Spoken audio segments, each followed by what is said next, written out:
Today, we are going to the heart of the ocean, where the largest and most advanced American aircraft carrier, named USS Gerald R. Ford, is cutting through the waves like a floating fortress and moving forward.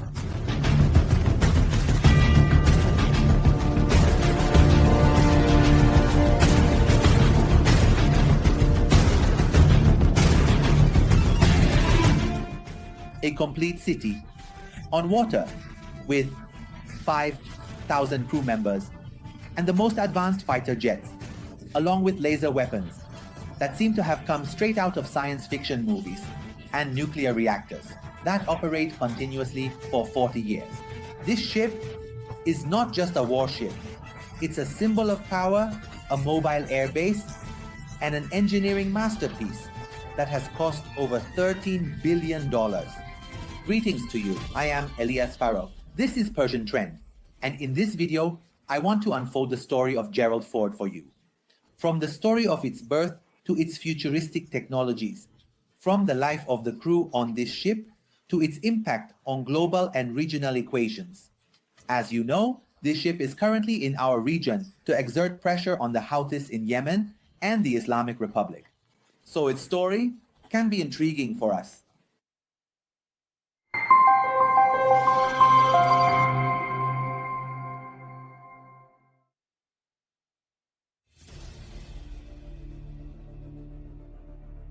Let's start the story from the beginning. We go back to the early 2000s, when the US Navy retired its Nimitz class, and said these are no longer sufficient for the 21st century. The Nimitz ships, which had entered service in the 1970s, were giants of their time. But the world of modern warfare was changing. Stealth missiles, drones, and electronic warfare were changing the equations. America needed a ship that could not only dominate today, but also remain the king of the oceans for the next 50 years. This is where the Ford-class project was initiated. In 2005, a team of the world's best engineers gathered at the Newport News shipbuilding in Virginia. What was their goal? To design a ship that would be built from start to finish with future technologies. They allocated $8 billion just for the research and development of this project. Yes, you heard that right. $8 billion just to get the design on paper. Now, why such a cost? Because this ship is supposed to be a revolution. For example, consider the aircraft launch system. Old ships used steam catapults, a system that was left over from World War II. But the Ford is supposed to launch aircraft into the sky with EMALS, which is an electromagnetic launch system. This system is like a giant magnetic rail that can accelerate a 30-ton fighter jet from 0 to 300 kilometers per hour in 3 seconds. The construction of this iron giant took 4 years and cost $13 billion. Imagine 100,000 tons of steel, 330 meters in length, almost the size of 3 football fields, and 76 meters in height. This carrier is so massive that when it anchors in the port, it's as if a floating skyscraper has arrived. Interestingly, this is just the beginning of the story. The US Navy plans to build 10 of these carriers by 2040, each one more advanced than the last, with technologies that are hard to even imagine today. For example, the A-1B nuclear reactors, which are the heart of this carrier, are so efficient that they can operate for 40 years without needing refueling. This means a carrier can spend its entire service life with just one refueling. In 2017, after 12 years of planning and construction, the USS Gerald R. Ford was officially launched. This moment was like the birth of a sea monster that is said to change the balance of power in the world. But that's just the surface of the story. In the next part, we are going to delve into the heart of this carrier and see what technologies keep this giant alive.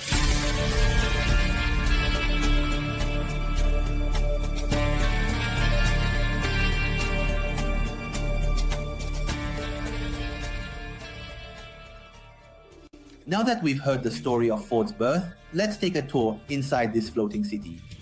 Imagine we've entered a space base full of technologies that seem to have come from a science fiction movie.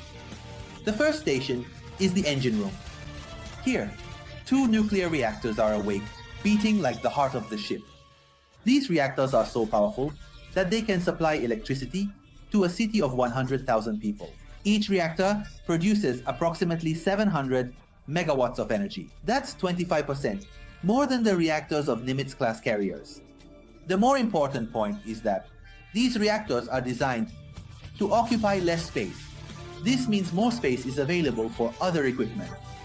Now let's go upstairs to the flight deck. This is the busiest place on the carrier. It's like an international airport at peak hours. Every 25 seconds, a fighter either takes off or lands. The heart of this operation is the EMALS system I mentioned to you earlier. This system uses a series of giant magnets that accelerate the aircraft with magnetic force. Why is this better than a steam catapult? Because it is both more precise and has less wear and tear, and it can launch lighter aircraft like drones or heavier ones like the F-35. For landing aircraft, Ford also has a revolutionary system called AAG. This system is also electromagnetic and stops the aircraft within a few meters like a soft brake. Imagine an F-18 coming down at a speed of 250 kilometers per hour. But this system operates so precisely that it's as if it's landing on a pillow. Another thing that makes Ford special is its smart weapon elevators. These elevators can deliver 200 tons of ammunition from the lower storage to the deck in less than a minute. This means that in the heat of battle, they never run out of ammunition. Now, what if the power to all these systems goes out? Don't worry. Ford has 13 emergency generators, each capable of powering a city. This carrier is practically a floating power plant. In the next section, we want to see how the 5,000 crew members live on this carrier in the middle of the ocean, from a kitchen that cooks 18,000 meals a day to a Starbucks cafe in the middle of the sea.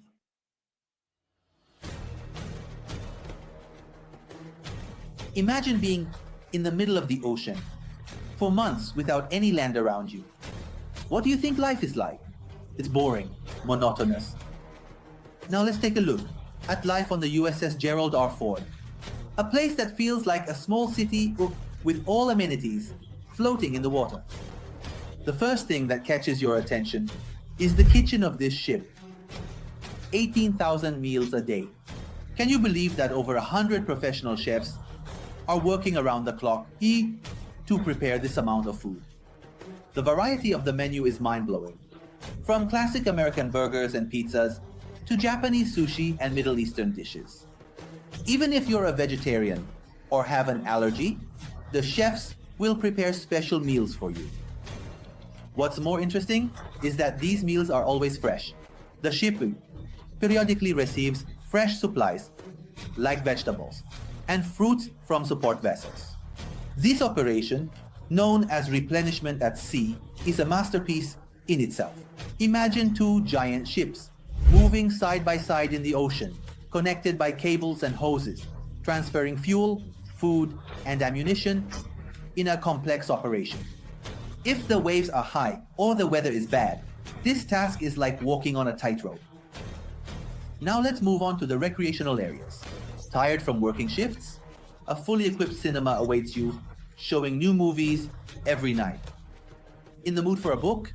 The ship's library is full of novels and scientific books. They even have a Starbucks cafe, in the middle of the ocean, where you can order a hot coffee. For those who love sports, there's a gym full of modern equipment, where you can even watch the ocean view while running on the treadmill. They also have a salon, a small shop, and even a high-speed Wi-Fi system for video calls with family. In short, this ship has provided everything you need for a comfortable life. But one point is that the dormitories are not very luxurious. Each sailor has a small bed in a shared room that might be shared with 60 other people. These beds are called racks, and your personal space is limited to a small locker and a curtain. The reason is that most of the ship's space is reserved for military equipment, but the crew says that this sense of camaraderie and communal living is an adventure in itself. The question is, if you were to live on this ship for months, which part would be the most appealing to you? The kitchen, the cinema hall, or perhaps the flight deck where a fighter jet is taking off at any moment?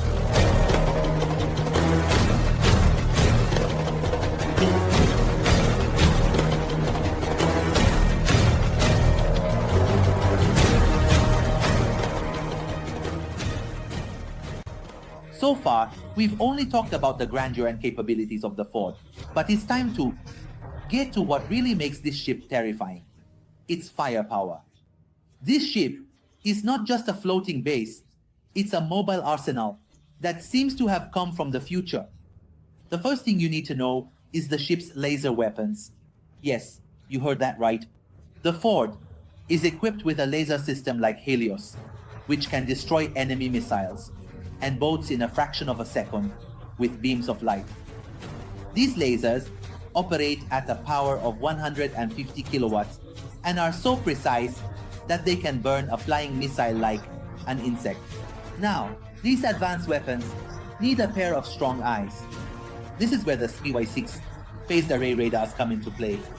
These radars act like an invisible network around the ship and can track stealth missiles, drones, and even enemy satellites from several hundred kilometers away. Interestingly, these radars can simultaneously engage with dozens of targets, meaning practically nothing remains hidden from their view. Another aspect that elevates the Ford above the rest is electronic warfare. This ship, with advanced systems like the SLQ-32, can disrupt enemy communications, blind their radars, and even mislead their guided missiles. Imagine the enemy you're trying to attack, but suddenly all their systems get locked. This means that the Ford can paralyze the enemy even before firing a single shot. Of course, the ship is still equipped with traditional missiles. The SM-6 and CIWS systems, which is another name for phalanx, are always ready for defense against enemy missiles and aircraft. These act like a multi-layered defensive wall that neutralizes any threat. Now the question is, which of these technologies do you find more fascinating? Lasers that shoot with light, or radars that miss nothing?